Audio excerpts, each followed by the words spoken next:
I've already decisively won many critical states, including massive victories in Florida, Iowa, Indiana, Ohio. To name just a few, we won these and many other victories despite historic election interference from big media, big money, and big tech. As everybody saw, we won by historic numbers. And the pollsters got it knowingly wrong. They got it knowingly wrong. We had polls that were so ridiculous, and everybody knew it at the time. There was no blue wave that they predicted. They thought there was going to be a big blue wave. That was false. It was done for suppression reasons. But instead, there was a big red wave. And it's been properly acknowledged, actually, by the media. They were, I think, very impressed. But that was after the fact. That doesn't do us any good.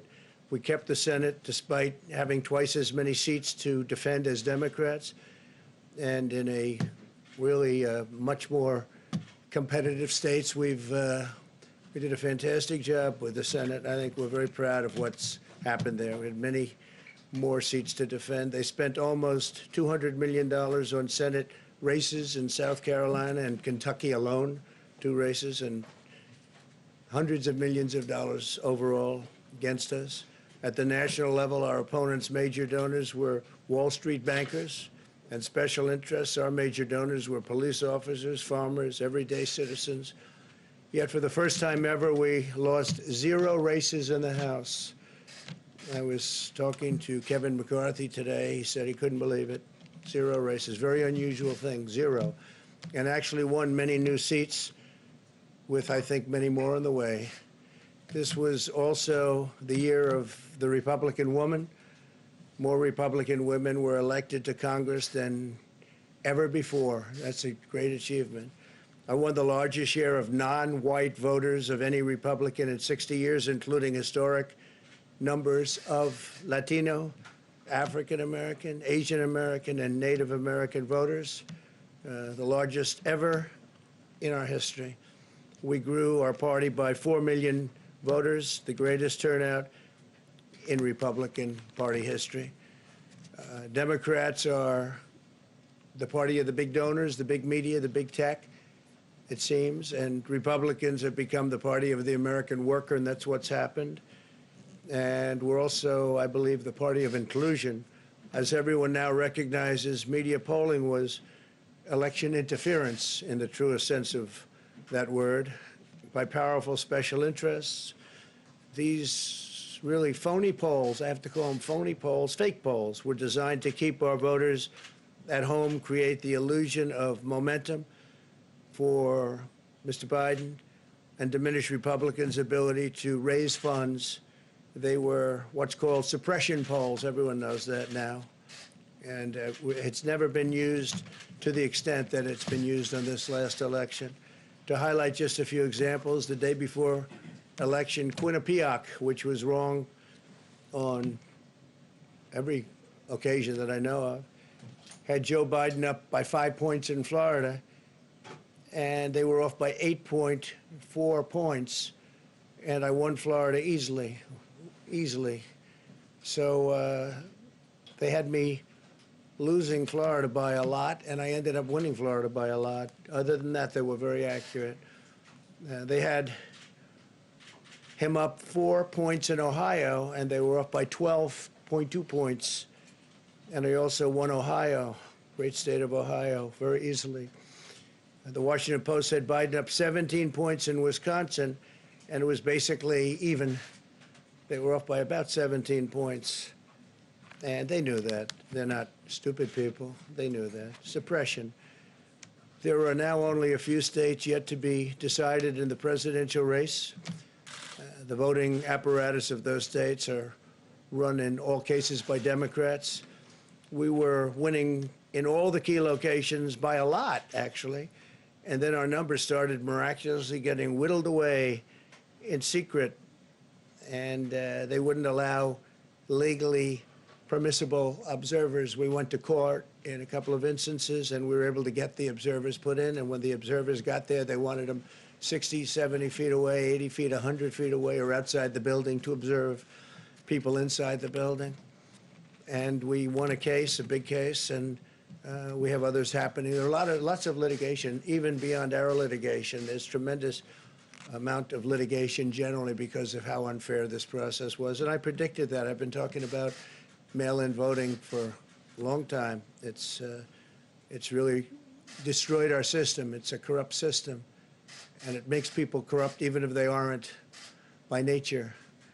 But they become corrupt. It's too easy. They want to find out how many votes they need, and then they seem to be able to find them. They wait, and then they find them. And you see that on election night. We were ahead in vote in North Carolina by a lot, tremendous number of votes. And we're still ahead by a lot, but not as many, because they're finding ballots all of a sudden. Oh, we have some mail-in ballots. It's amazing how those mail-in ballots are so one-sided, too. I know that it's supposed to be to the advantage of the Democrats, but in all cases, they're so one-sided. We were up by nearly 700,000 votes in Pennsylvania. I won Pennsylvania by a lot, and that gets whittled down to, I think they said now we're up by 90,000 votes, and they'll keep coming and coming and coming. They find them all over, and they don't want us to have any observers, although we won a court case. The judge said you have to have observers. Likewise in Georgia, and they're appealing. Actually, they're appealing. We won a case that we want people to watch, and we want observers, and they're actually appealing, which is sort of interesting. I wonder why they'd appeal, that all we want to do is have people watch as they do the vote tabulations. Likewise in Georgia, I won by a lot, with a lead of over, getting close to 300,000 votes on election night in Georgia. And by the way, got whittled down, and now it's getting to be to a point where I'll go from winning by a lot to perhaps being even down a little bit. In Georgia, a pipe burst in a faraway location, totally unrelated to the location of what was happening, and they stopped counting for 4 hours, and a lot of things happened.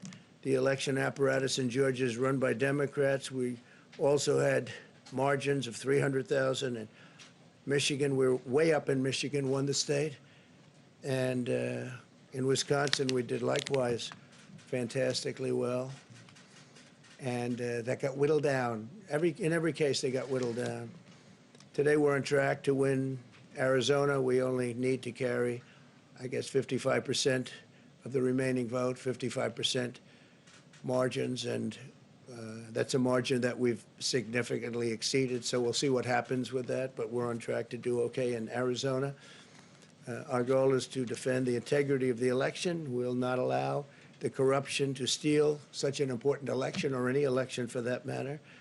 And we can't allow anybody to silence our voters and manufacture results. I've been doing a lot of public things for a long time. I've never had anything that's been as inspirational, by people calling, talking, sending things to us. I've never seen such love and such affection and such spirit as I've seen for this. People know what's happening, and they see what's happening, and it's before their eyes.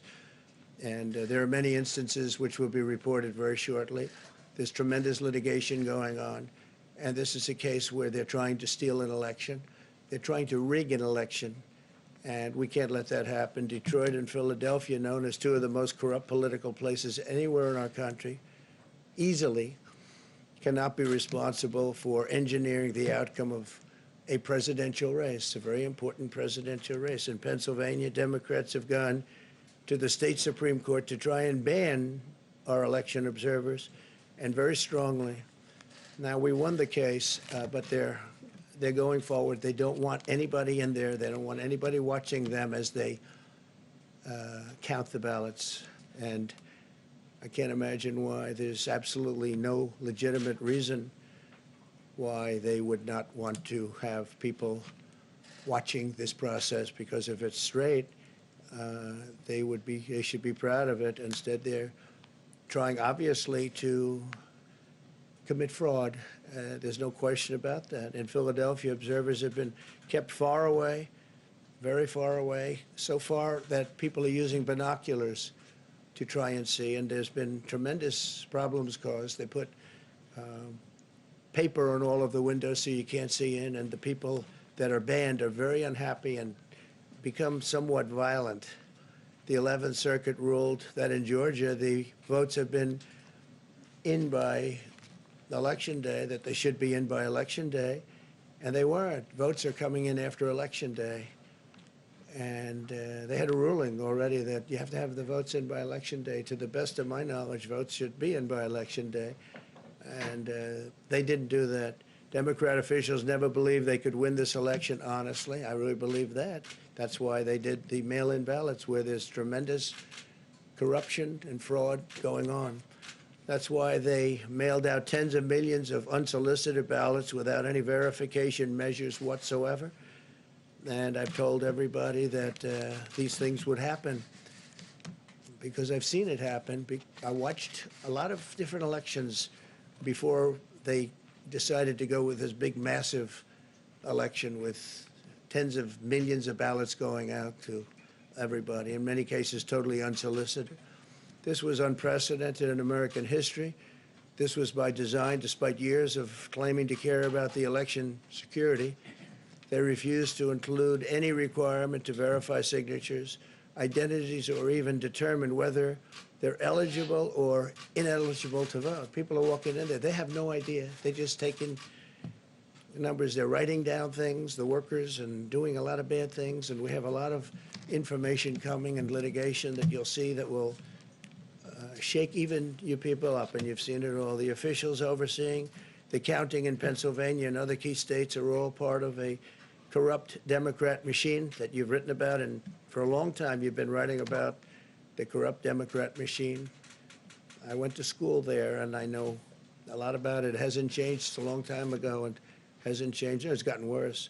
In Pennsylvania, partisan Democrats have allowed ballots in the state to be received 3 days after the election, and we think much more than that. And they're counting those without even postmarks or any identification whatsoever. So you don't have postmarks, you don't have identification. There have been a number of disturbing irregularities across the nation. Our campaign has been denied access to observe any counting in Detroit. Detroit is another place, and I wouldn't say it has the best reputation for election integrity. Poll workers in Michigan were duplicating ballots. But when our observers attempted to challenge the activity, those poll workers jumped in front of the volunteers to block their view so that they couldn't see what they were doing. And it became a little bit dangerous.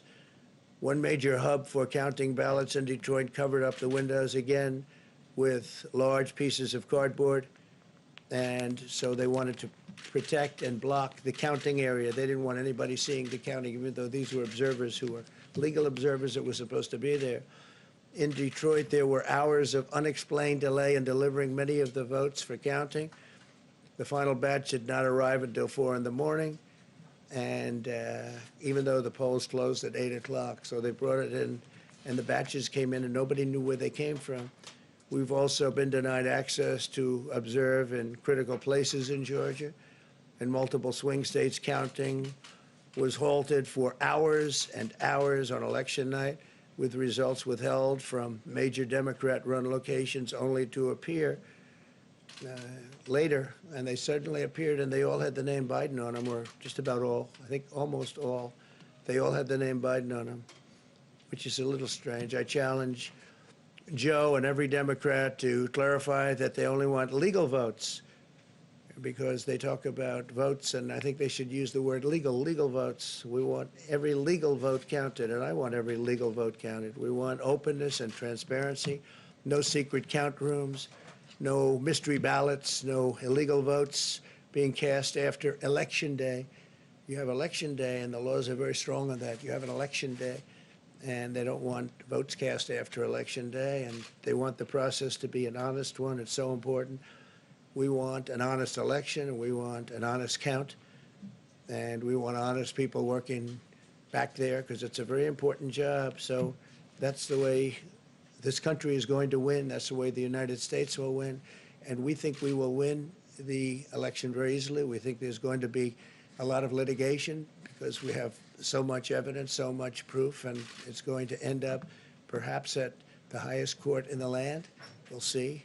But we think there'll be a lot of litigation because we can't have an election stolen like this. And I tell you, I have been talking about this for many months with all of you, and I've said very strongly that mail-in ballots are going to end up being a disaster. Small elections were a disaster. Small, very easy to handle elections were disastrous. This is a large-scale version, and it's getting worse and worse every day. We're hearing stories that are horror stories, absolute horror stories, and we can't let that happen to the United States of America. It's not a question of who wins, Republican, Democrat, Joe, myself. We can't let that happen to our country. We can't be disgraced by having something like this happen. So it will be hopefully cleared up, maybe soon, I hope soon, but it'll probably go through a process, a legal process. And as you know, I've claimed certain states, and he's claiming states, and we can both claim the states, but ultimately I have a feeling judges are going to have to rule. But there's been a lot of shenanigans, and we can't stand for that in our country. Thank you very much. Are